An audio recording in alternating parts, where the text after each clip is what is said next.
Have you ever thought what stress does to your relationship? It's very often talked about what stress does to you. And yes, we know that, although we always don't realize that. But even if we get past on what it does to ourselves, what does it do for our relationships? And how to avoid the damage? Well, let's start from the beginning. So usually, of course, stress, or the most common reason for stress, is that you have too many things to do but too little time. So you feel that you are in the circus and try to keep all the balls in the air at the same time, and you have only two hands, and the balls keep getting more and more and more, or there will be more and more balls all the time, and you are afraid that the final ball will be here and everything will collapse. And we have too little time. We have too little time for our work, but at the same time, we have too little time for our relationship. You may end up doing longer hours all the time and maybe work on weekends, and you just physically aren't there. Or if you are physically there, you aren't mentally there because you are working all the time. We know that it's nice to have office at home, but there is, of course, the negative side that then you might continue working when you come home in a too big scale. But that's the first thing for the relationship. How does this is seen through your partner's eyes? You don't have time. You don't have time for them. Yeah, that's the scheduling thing. And you may conquer that with being more efficient and being more diligent to your schedule. The next thing is that when you are stressed, you are easier annoyed. Small things bother you. You are more, I wouldn't say aggressive, but yes, aggressive too. You snap off with the little things. Kids make too much noise and you snap. Dinner is cold and you snap. Didn't you even get this right? You are hungry and you snap. You didn't get enough sleep, so you snap. So that's the other thing. You say nasty things or half nasty things more easily. And of course, your spouse is then upset.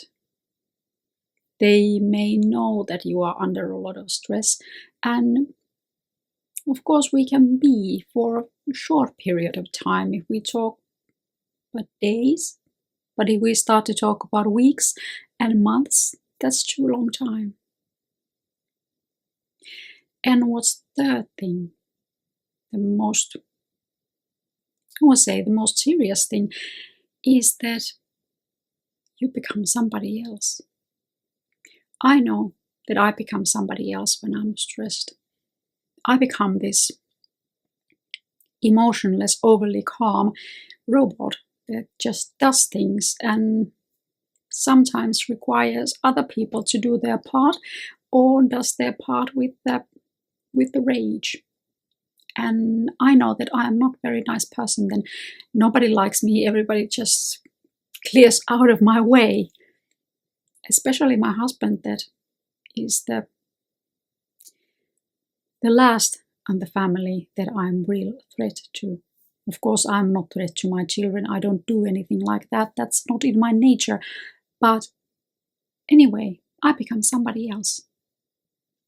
And I don't know, have you ever noticed, like really stopped and thought that, oops, this is not me. I'm not like this. I don't want to be like this. This is too much. I'm not a nice person when I'm like this.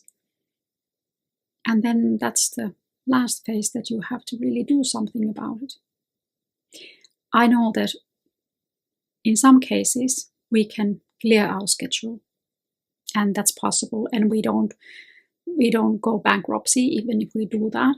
Or we can clear our schedule for a weekend or for a week or for some short period of time, so we have enough time to bounce back if we just realize that we have to do it. Of course, there is a topic for another video on how to realize when you are over the border, when you are too stressed, when you have to do something like as soon as possible, or otherwise everything will collapse. But not do your things that you stress about, but as your family.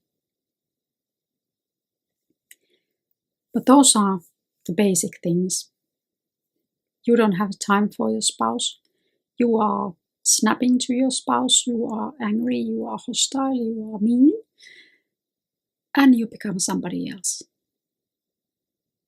And again, there is a time limit. If it's days, nobody dies. But if it's weeks, months, years, then it's just the end. The beginning of the end. But what to do if you think that you are too stressed and it does take a toll on your relationship? And you cannot clear the schedule for a weekend or a week or even for a day without suffering financial losses, significant financial losses. Well, then the only thing that you can do really is to count things again. I thought one day when I was really stressed, and there's been many things bothering my mind at the same time, it's not easy, but I started to think that why am I overly tense? What are the reasons? What happens if everything goes the worst possible way? What still is here? And I realized that my husband is still here. I love him, he loves me. My kids are still here. My family is still here. So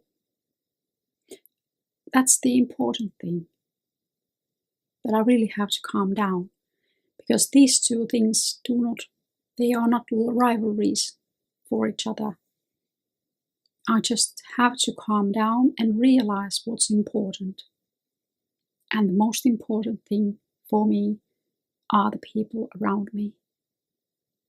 So even if I can just have an hour or two when I realize that, and that really sinks into my brain, I think about it. One good way to really wake up the thoughts in your head is to look photographs. Whenever I look photographs of my kids when they were small, I realize what's important in life. When I look about the pictures of my husband that I took when we were first traveling together, and he's smiling with the sunglasses on in those pictures, and I see the man that I love, I realize what's important and why I have to get out of that cycle, even for a moment, to be there fully present for them, and most of all, fully present for myself. What we do for the people we love, we don't actually do for them. We do it to ourselves. It's not big news to anyone. The biggest thing in our happiness are the people around us. There are multiple studies of this, and I get back to those later. But try to get that in your mind. And of course, try to reschedule and try to compartmentalize your head. I used to be very good at that, but it's slipping now. I have to really try harder to have the compartment at work and have the compartment at home, and they are never in the same place. So that's something that makes it much easier to be present when you're at home for your family and be present for your work when you are at work.